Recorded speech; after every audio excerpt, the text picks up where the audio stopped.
Hey everyone, this is Rob Phelan from ChooseFI International Foundation. We are back to talk about buying a car or getting a car. And I have Paul Gizzi here, who's going to be our guest speaker today. Paul is going to tell us about, some strategies for how to evaluate a car, what to think about when you're considering buying your next car or your first car for a lot of you who are going to be listening to this. And I'm really excited about this conversation because I think we're all going to learn something new. And I know from a personal point of view, I am thinking about buying a new car soon, or I'm going to put new in quotation marks because it could be new, it could be used. It's going to be new to me. And I'm really, curious to hear what Paul has to say about that. So Paul, welcome. How are you? Doing well, Rob. Thank you very much for having me. It's looking forward to talking. Yeah. So first off, what makes you a good person to talk to about cars? Like why, I know you are a moderator on the ChooseFI car buying group. So I know this is like a big interest and passion of yours, but what makes you like a good person to talk to in this case? Well, I feel like I've got a lot of experience in this space. I've grown up working on cars. My dad is a master mechanic, so he's always been working on things in our backyard and doing a lot of side jobs and things. I've grown up working on cars with him. So along with that comes some knowledge. And some of that knowledge that he's passed on to me is in the car buying space. Given his background and understanding, he's never bought a used car, or for that matter, even bought, excuse me, he's never bought a new car, and for that matter, even bought a used car from a dealer. Always been a private seller type of thing. So, along with that, I've never bought a new car or even any vehicle from a dealer. It's all been private party, and I've probably bought a dozen cars myself, as well as all the cars kind of evaluated and um, purchased alongside him. So I feel that a lot of experience in doing this process and have picked up some things along the way that I'd like to share. Yeah, and I think when I was looking for someone to speak, I wasn't looking for someone who worked in a car dealership. Mostly because I wanted a different opinion, a different idea. If you guys are thinking of buying new and a dealership is something you want to think about, you can of course go talk to someone who works in a car dealership, but they're going to give you a very um, narrow view of what buying a car should look like. And sometimes I question the I don't know what I want to call it, the unbiased opinions that you're going to get from there, because I think there's always a sale in the back of someone's mind, particularly if someone works on commission. Mm. So I think this has the ability to be a totally unbiased conversation where we're just going to hear some thoughts and opinions. I know from a personal point of view, my dad was always a used car person, private sales usually, not from dealers. And I thought that was kind of the way I wanted to go. So the first car I bought when I first moved to the US was a used car off of Craigslist, and it was great. Did me for about 2.5 years. Had a hole in the trunk, so it would it would rain. I'd end up with a trunk full of water, but it did the job. It was a 2002 Nissan Sentra, and it was a faded green, and that was the color, faded green, and it was great. But my wife then has a very different experience. She bought some used cars, both certified used from a dealer and just private party, and they turned out to be cars that just needed tons of work all the time, or a lemon as she refers to them. And it's made her very afraid of buying used cars, particularly from private parties. She wants to get certified used from a dealer if it's going to be used, or Mhm. ideally buy new. So there's a lot of stuff that kind of comes on in the background too. And I would love for you guys watching to think about, what have I learned from the adults around me about buying cars? Like what have I heard? Is it you always buy new because they've got a warranty, or they'll run longer, they're safer, you won't have to spend as much on them? I mean, I'm not sure what you've heard. Or is it, the other point of view of, you always buy used. Why would you pay new for a car? Because it's going to lose value as soon as you drive it off the lot. So yeah, I want to hear your viewpoints. Like, what do you think when it comes to, like, why do you buy used, and why don't you buy from a dealer? In my personal opinion, I think buying a used vehicle is one of the best things you can do to help solidify a solid financial position going forward. I think that one of the things that you do hear a lot, and there is truth to it, is it loses value as soon as you drive it off the lot. And I think the numbers I hear are 30% or thereabouts. And to me, I would rather find a reliable vehicle that's maybe 5 years old where you've taken most of that value reduction already, but have not incurred much of the wear and tear, I would say, proportionate to that value. So if it loses 50% of the value by the time I buy it after 5 years, it has not already used 50% of its useful life. Mm. There's still a lot of life in a vehicle if it's got low miles and good condition, but that price is already much, much lower. And I feel like going through this for car after car, year after year, I think that's one of the things that I feel has been a very strong contributor to kind of good financial position. Um, Yeah, because I mean, we know that when it comes to our personal finance, our expenses, the big three are housing, transportation, and food. So, housing, where you live, the shelter you have is a big mhm, expense item. Our food budgets are a very large expense item for a lot of people. And then transportation. Now, that's not just your car, like, that could be public transportation, it could include fuel, maintenance. Like, there's a lot of things that can go into that. But mhm. if you can optimize that particular expense in your budget, you are going to set yourself up for a much easier path towards wealth because your expenses are going to stay low and you're hitting one of those core expenses, one of the biggest ones in your budget. All right, so let's talk about how do you determine if, so you said 5 years old is like a good target point that's got good mileage and is in decent condition. What does good mileage and condition look like for a 5-year old car? I think that would mean something like 50,000 miles or less. If you're talking a 5-year-old car and you're going to be looking at paying something, buying something which might be a little more on the expensive side. So I would say for maybe somebody who has a family or somebody like that, a 5-year-old car um, with that type of low mileage and good condition, which includes not having rust or at least a significant amount or a lot of damage or having a good history. Mm-hmm. I would say that that would be something that would be a good reliable vehicle. If I'm just starting out, if I'm maybe looking for my first car, I'd probably start looking for something even a little bit older. But there are a lot of vehicles out there that have low miles, and in addition to having low miles, um, still being in good condition or at least good driving condition. Mm-hmm. There can be some flaws in the vehicle. There could be some body um, imperfections like some dents or scratches, which are okay to have and even welcomed to have, because then you won't You don't get have to mad if worry about somebody it. does bang your Yeah. door. Exactly. And even as you start to get toward the high mileage side, or even as you start to creep toward 100,000 miles in some vehicles, it could be worth the trade off in a lower price, because understanding the history of the vehicle and understanding the performance of a specific vehicle, the longevity of them, that could tell you that if this car has consistently gone 200, 250,000 miles, but even getting closer to that 100,000 mile mark, you've got a lot of life left in it.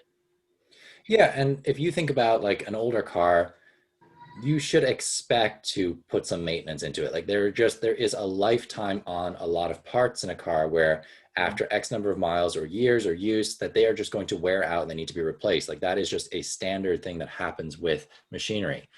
Like if we're talking about say a 10-year-old car, like this thing is it's not got rust, but it's got some bangs and scrapes on it. It's say around 100,000, 120,000 miles. Like, what are some things that we are like? How much are we expecting to put into a car like that every year? Like, so we're going into this with realistic expectations.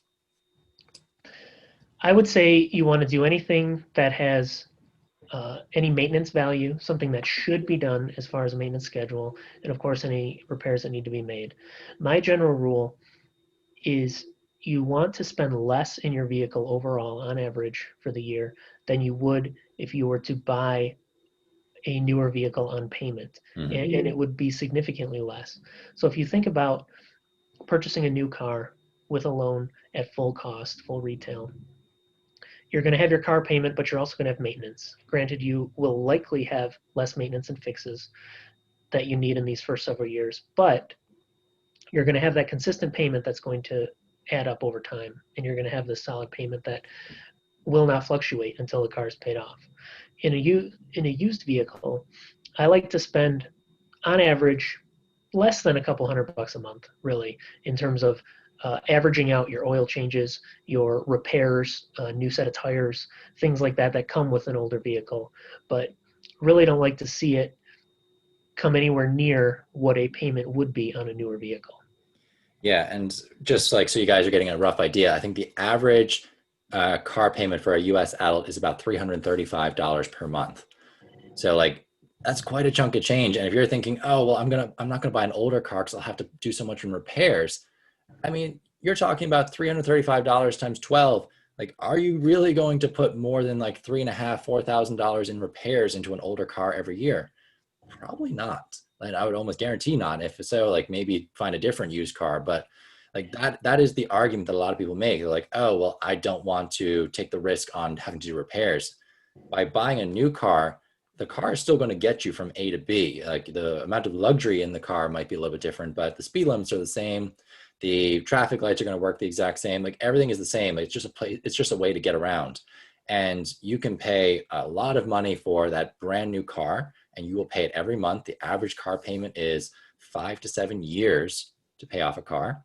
And when you include the interest on that payment, you're probably paying about nearly double the amount for that car, depending on what the interest is. So like if I bought a brand new Toyota Corolla before I really started getting into personal finances. So I spent about 15,000 on it.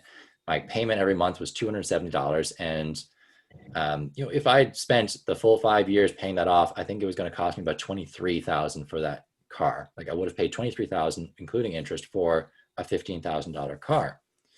And I accelerated the payments a little bit towards the end because like, oh, personal finance, like I want to stop like just paying the minimum. I want to get this thing off my plate, save some money on interest. But had I just gone and bought a 5-year-old Toyota Corolla instead for, I don't know, let's say 8 grand, like that's it. It's just 8,000.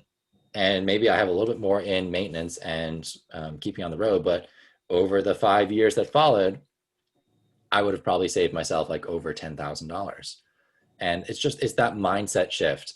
And particularly for you guys watching, when you are maybe thinking about that first car, or maybe you have your first car and you're thinking, oh, I'm about to graduate high school. I'm going to go out into the working world and start having a paycheck and I'm going to start making some decent money.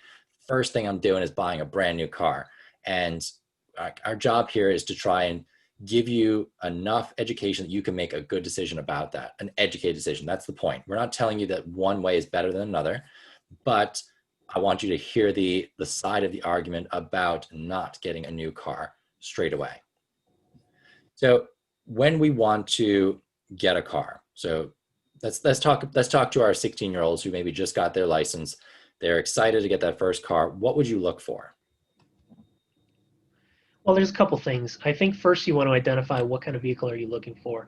And if that's something where you're looking for good fuel economy, or you're looking with something with 4 doors so that you can haul your sports equipment around or friends or whatever, or if you're looking for an SUV because you feel that maybe in the snow it'll be a little bit better, you kind of want to identify what vehicle or what are the main features you want to look for. Mm-hmm. Beyond that, you can be flexible. So if you really like a specific make and model vehicle, you can zero in on that and kind of look specifically for something. Or if you're looking for a 4-door sedan, like a Corolla or a Ford Fusion or something like that, then that kind of broadens your search across multiple makes for a similar vehicle. In that case, I would suggest looking or Googling, somehow researching what type of issues are associated with these cars and when do they happen. So there's a lot of times where there will be a specific problem with a car. Around 100,000 miles the transmission goes and it seems to be a problem. It's not serious enough that it's a recall because it's at higher mileage or whatever the case may be. But if you purchase that used car, you may be in for this. Mm-hmm. It's good to identify any of those things that are out there. It's also then good to identify when you do go look for that vehicle, if you do happen to look at a vehicle with that situation, has the trans been replaced already? If so, maybe you're good to buy it. But if not, that might be something you want to shy away from. So research is a big component of this and understanding that. Any particular websites that you would recommend as like having reputable information or good forums for kind of finding that sort of information out? There's a lot of vehicle specific forums, so I would suggest Googling it with your make and model in mind. And then there tends to be forums related to every vehicle. There's fans of every vehicle who have questions about every vehicle. So that will often take you to a very specific website where a lot of people are interested in the same car that you are. You can also look for a keyword like technical service bulletin, TSB is what it's called. Hmm. And these are items where automakers and dealers put out these things. It's like a recall, but less severe. It's more of a, we're not pulling these cars back to fix the issue, but it's more of a, this is a known issue. And we just want to make all the dealers and everybody aware so that if it comes in with these symptoms, this is likely the cause. And Gotcha. that can be a good source as well. Okay. So putting you on the spot a little bit here, but let's say you had a 16-year-old at home. I don't know what your kid situation is, but let's assume a hypothetical 16-year-old. Yeah. What kind of car would you go for? I've been using Ford Fusion a lot as my example, and I think that would be mine. I personally like Fords. It might be because my dad works at Ford, and we've Hmm. had a lot of them around, but I do like them a lot. My last two vehicles personally have been Fusions. I feel like it's a good, solid vehicle. It's four door. The gas mileage is good, especially when you go with a four cylinder, which I believe is a better engine in those cars. Hmm. And the safety ratings are good. That's another big thing. It's really easy to go compact, and something like a Focus or another make of a compact car like that are good vehicles. But for a 16-year-old, I really like the idea of having a mid-size vehicle. Yeah, I always question that on the 16-year-olds. In one hand, I get putting them in a safer car, and the other hand, I'm like, well, let's not put them in a tank because they're the ones more likely to get in an accident. So let's protect everyone else. But I think that's because I see a neighbor of mine driving a pickup truck around, like a big, like Mm, really big truck that I know if that comes into my car, it's going to hurt, and yeah, they're probably not going to get hurt. right. um, and you raised a really interesting point there about brand loyalty and why we go with certain brands, and it's something that applies to most purchases that you guys do. Look at the brands that you own and question, why do I like that brand? And we've talked about with banking before, that banking is sometimes hereditary, that like you end up with the bank that your parents had because they got the same bank that their grandparents had, and we never question it, and then it becomes a big pain to actually move banks at some point. Same thing with cars. Like, just ask the question of, why do I like a certain type of car? Is it because it's the one that all my friends talk about? Is it the one that I see in car magazines? Is it my parents have the same brand, I learned to drive on one of those, so I want to get the same thing again? It's something that I would ask. Like for me, I'm very drawn to Toyotas. I think it's because my dad had a Toyota and I learned to drive on a Toyota. My wife is very drawn to Honda, and her brother-in-law worked for Honda. She's driven Hondas for like three cars in a row now. She's had bad experiences with things like Mazda, so it's kind of put her off of a certain brand, even though like Mazda does make great cars. So yeah, just think about what are your own biases, and is there any good reason to have them or not, or do you need to open your mind up a little bit more? I know for me, one myth, I don't know if it's true or not, would be that you stick with things like Ford, Honda, Toyota, like the most common car makes in the US, because the cost of repairs and parts would be cheaper. Is that true? That can be true, absolutely. If you get into something, when you start to look at, generally speaking, European cars and higher end luxury cars, so a BMW, even if there's something like an older BMW 3 Series from the early 90s, there's still a lot of those around. When you look at getting parts, or even something as basic as an oil change, the parts are more, and the costs to repair them are higher than things that are more common around here and more common in our areas. Um, I do see in a lot of those specific vehicles, just yeah, I mean, I think as we said, the costs of parts are more in those cases, and sometimes significantly more, to the point where just the maintenance cost, even if you can get the car for a reasonable price, the cost for maintaining or fixing something may not be worth it in the long run. Yeah. Um, Prime example, my father-in-law drove a Saab, and he was very attached to Saabs. And even when Saab went out of business, stopped making cars, he still bought used ones. And then when it came to repairing them, it became harder and harder to find um, repair shops that were comfortable either working on Saabs, or they're like, you know what, I'm gonna have to do a lot of like research into figuring out how to like get to a particular part or thing that I need, or finding the replacement parts became harder and harder to do. And it just ended up being a more expensive car to have just because it was not one of the most common cars on the road anymore. And that was a factor that figured into my thinking when I bought my Corolla. I'm like, okay, the Corolla is one of the most common cars on the road in the US. Toyota dealerships are everywhere. Most, I'm sure, like shops are comfortable with working on Toyota cars. And I was like, okay, that it at least makes sense for me. And it was one of the more lower cost cars out there to buy brand new. So thankfully I did not buy a Mercedes brand new or something really dumb like that.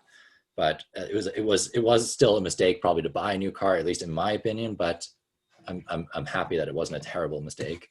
Right. There's worse things. And if I can just add a point on that, there are some things in addition to buying parts that just need to be replaced on something.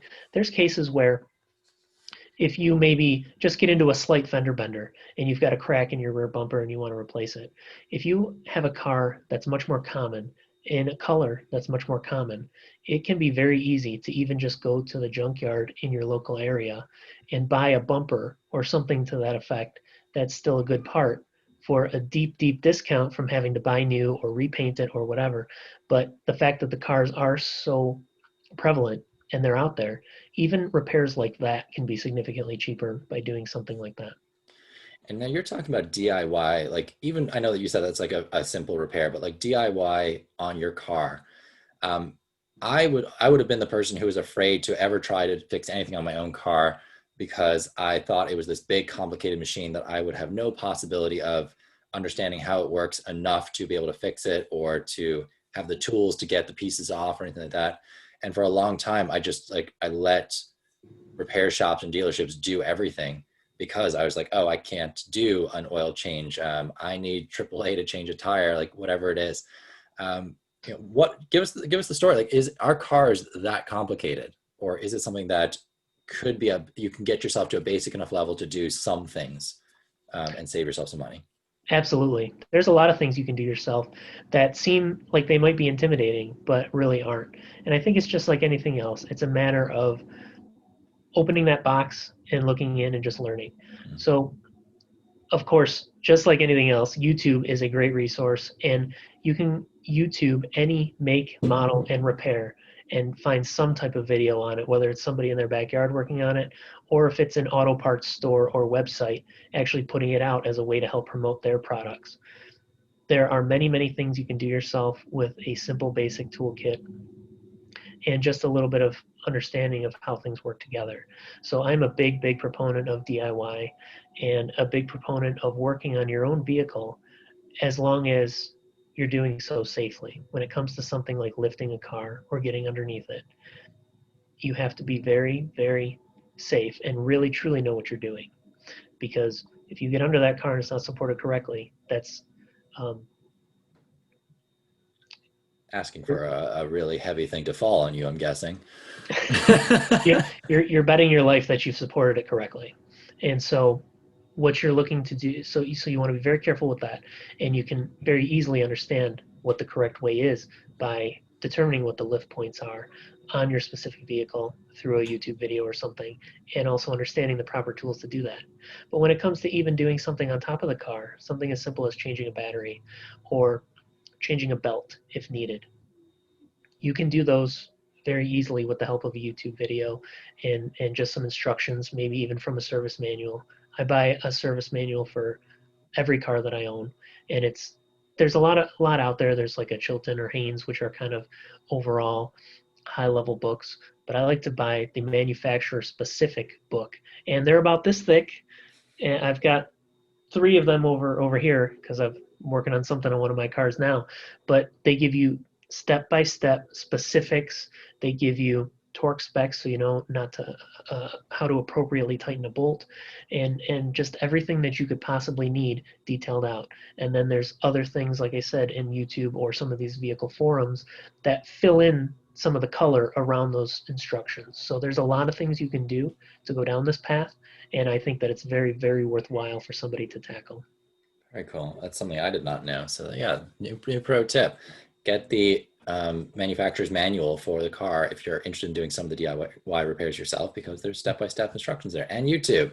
Yeah, so if you are that person who's like, you know what, I am learning a lot about my finances, I'm intrigued about how there are different ways I can save money, and DIY is just one of those things, and it applies to a lot of areas of your life, that if you are paying somebody else to do a job for you, you're paying for all the equipment, but you're also paying for their time and their expertise. And if you can cut down on the number of things you have to hire out, you just end up saving yourself money in the long run.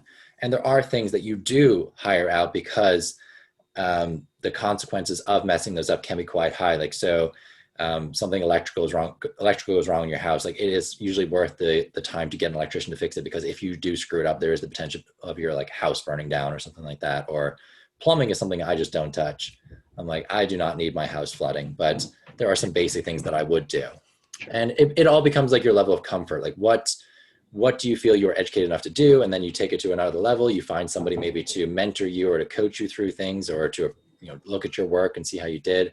Like, there are so many things you can do, and learning to do some things on your own cars would be a great challenge for you. So, if you see this video and you're like, I got some weekends coming up where I don't have much going on, maybe challenge yourself to go do a basic, either like change a tire on your car, change the oil, find out how to take the battery out and put it back in again. Like, just some of the most basic things that you could do with your car, learn how to do those. And then if the situation ever arises where you need to do it, you'll be able to do that without having to hire a professional to do it.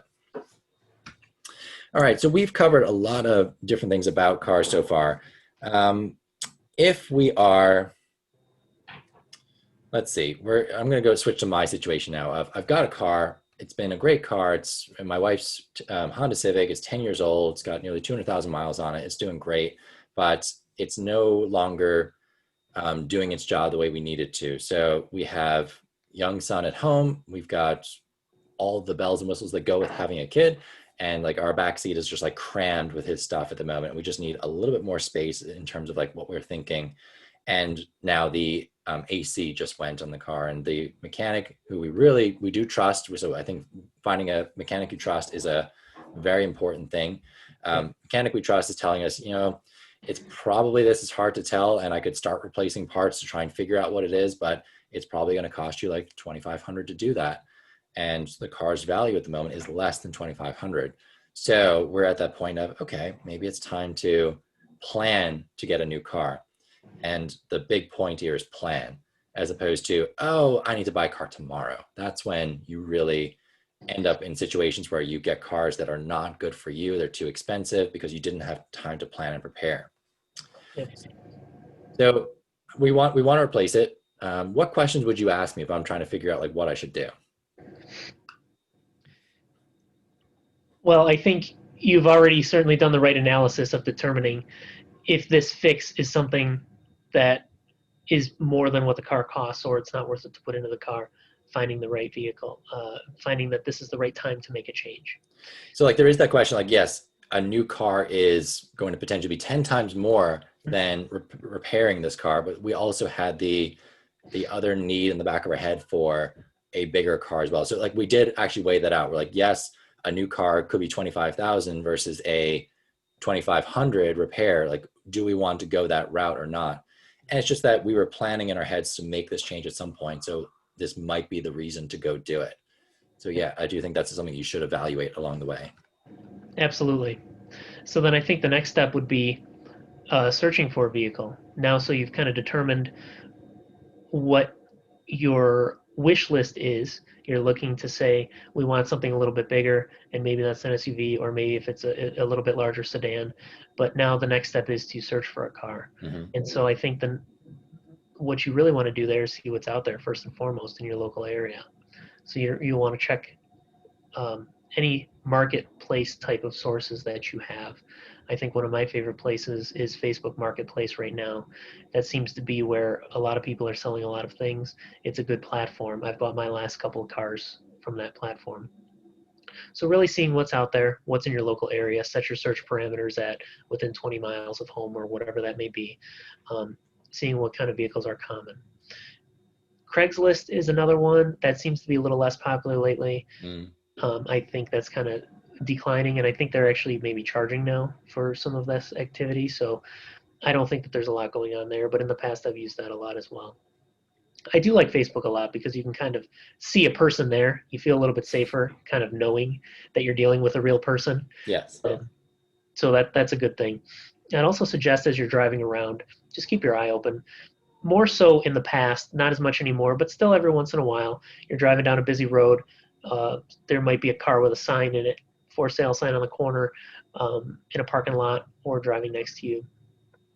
It's always worth keeping your eyes open. But the most important thing that I would say, and this has worked the best for me in the past, and I think that this is the best way to really find a good, reliable vehicle, is talk to your friends, family, neighbors, people you know, and just mention that you're looking for a vehicle, or my car is on its way out. It's got these problems. So, my family and I were looking for something that's a little more family friendly for us. And sometimes people know somebody. Oh yeah, my sister's selling a car.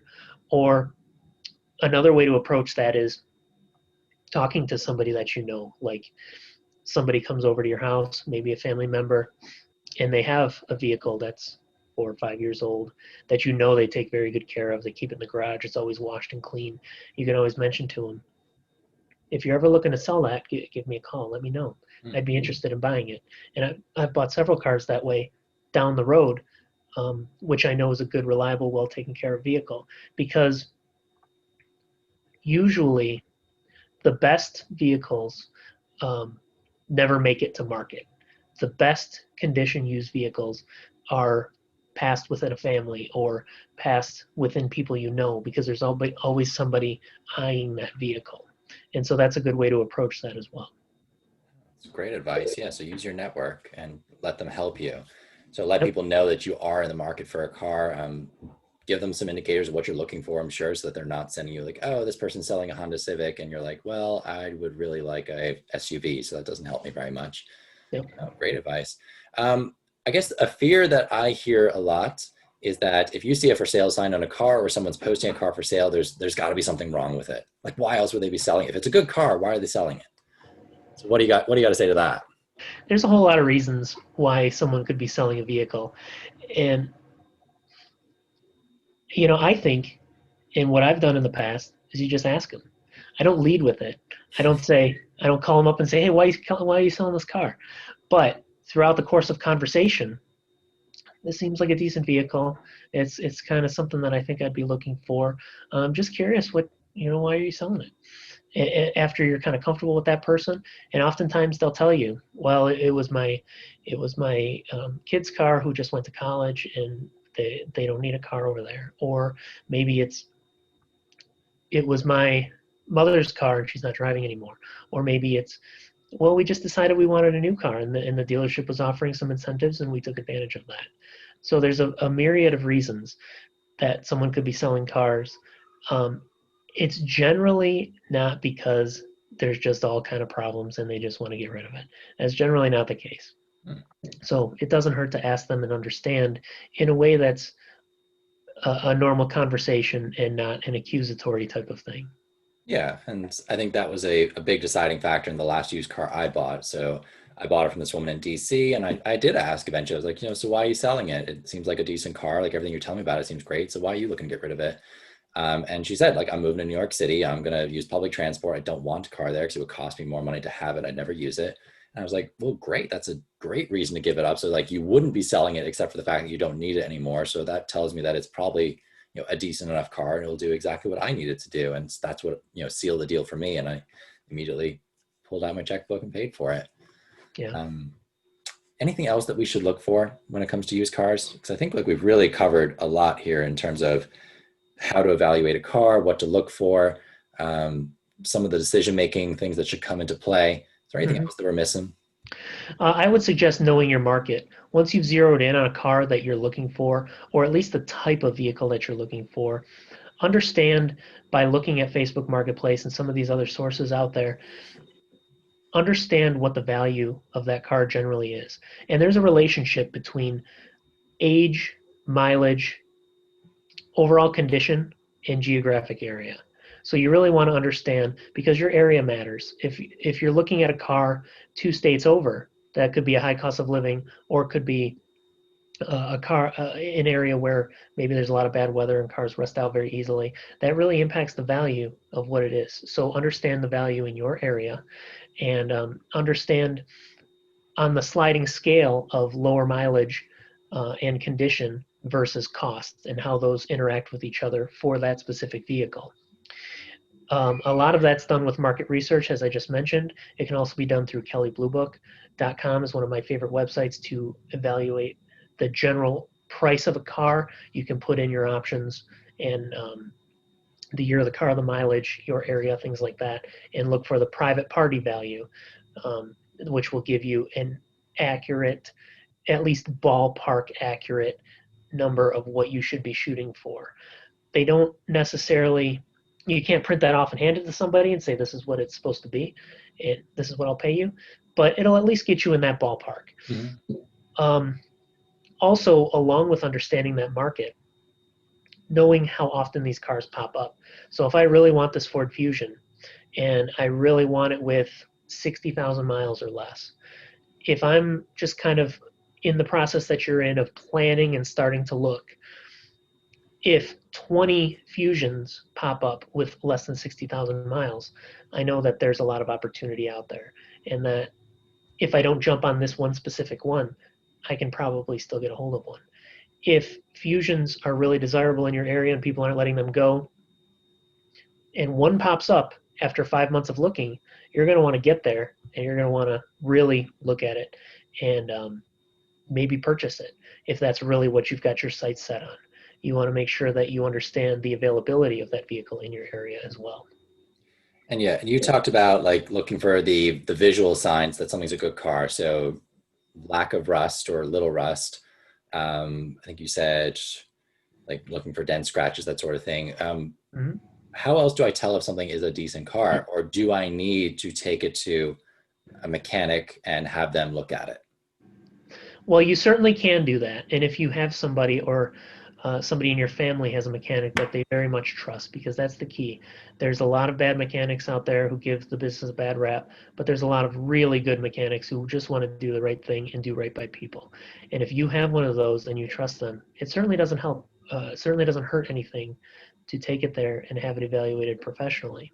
However, I've got kind of a checklist that I run down myself, where I like to see when I'm looking at a car specifically, when I've met up with a seller and their vehicle's in front of me, and I want to determine whether or not I think it's a good vehicle.